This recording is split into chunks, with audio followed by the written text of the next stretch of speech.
Welcome back to Albany County Fasteners, Fasteners 101. I'm Bob, and today I want to do a revisit to the Evolution Saw.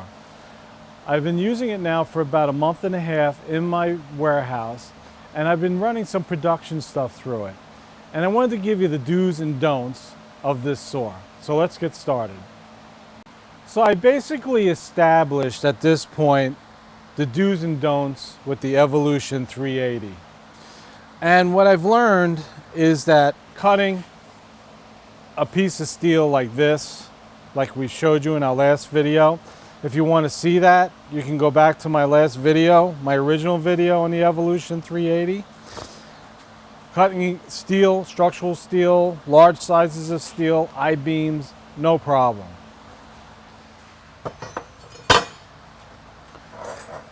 Cutting threaded rod of this size, this is 1/2 inch, 13 threaded rod, about 3 foot long. You know, you can cut this or cut it nice and clean, perfect finish when you're all said and done. So, doesn't matter, stainless, zinc plated, alloyed, blah, blah, blah, all cuts just fine in larger diameters. However, I wanted to show you anything small, tiny, let's just say 440, 632 widths or diameters, 832, get a little bit hairy and dangerous with this saw. Because the saw runs at such a low RPM, it wants to grab the product when they're too small in diameter, like these here. And these are 632 threaded rods. Okay, I also have some 832 that I've run through this. I'm sorry, that was the 832 threaded rod. And these are 632 threaded rod that I have here. They're very small and thin. The saw, when you go to cut this, will, even if you put it in a brace, will grab the stock and it will actually rip it or bend it right out of the vise.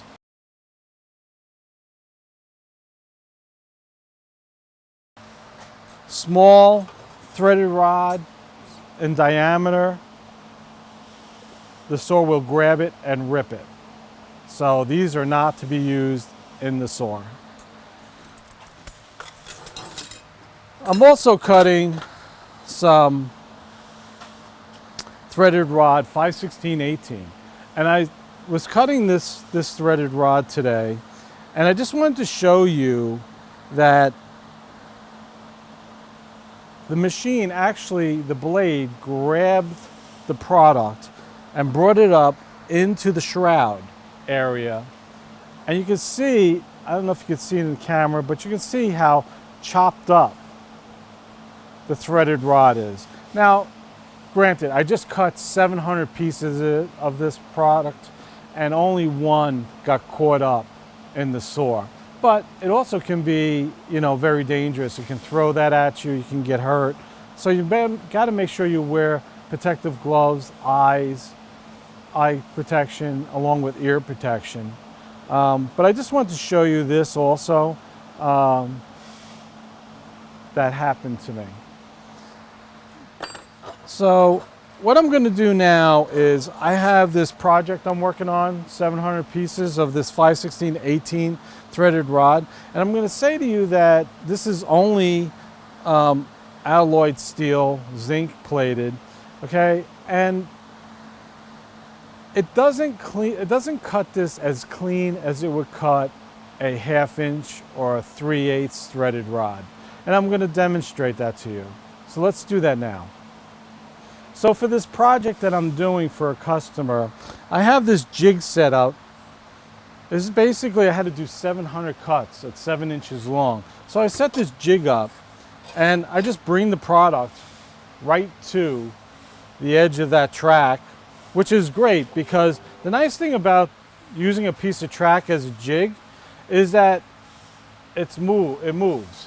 And by it being able to move, should a piece get jammed or whatever, it's not going to lock up on the blade.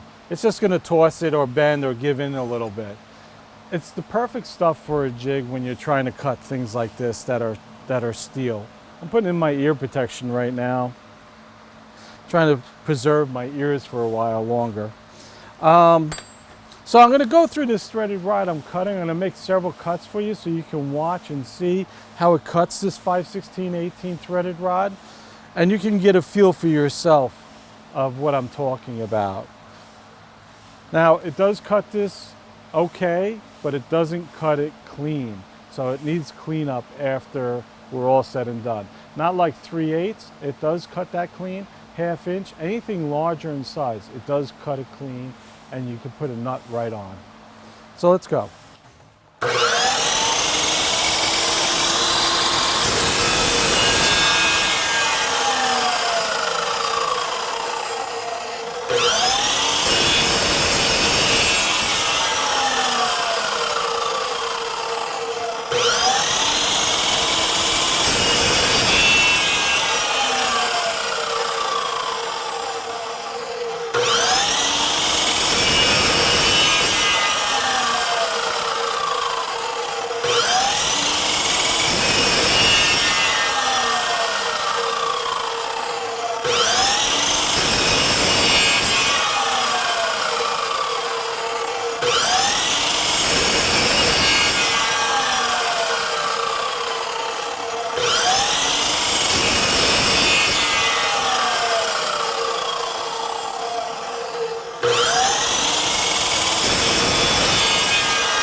And I'm down to the last piece here, which the last piece just has like a 1/2 inch too long.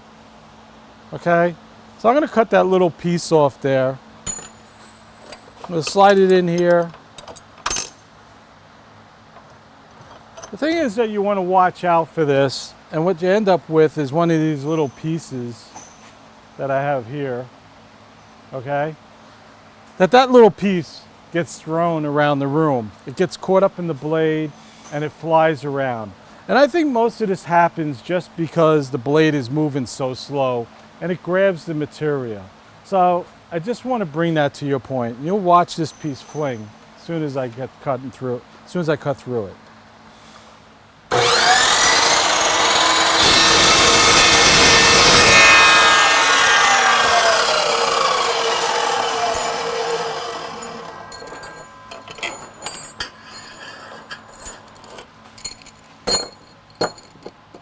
So that's basically it. I have all my parts that are 7 inches long, and I just want to bring those points to you, and thanks for watching.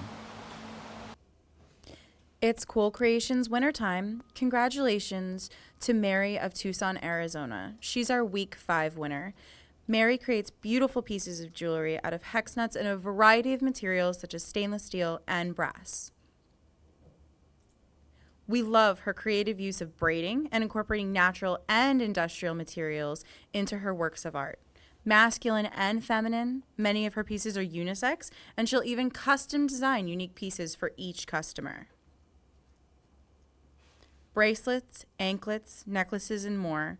Check out her products on Etsy. Her store is called Moonstone Mary. Thanks for sharing your cool jewelry creations with us, Mary. Enjoy your $25 worth of fastener funds and keep creating more works of art.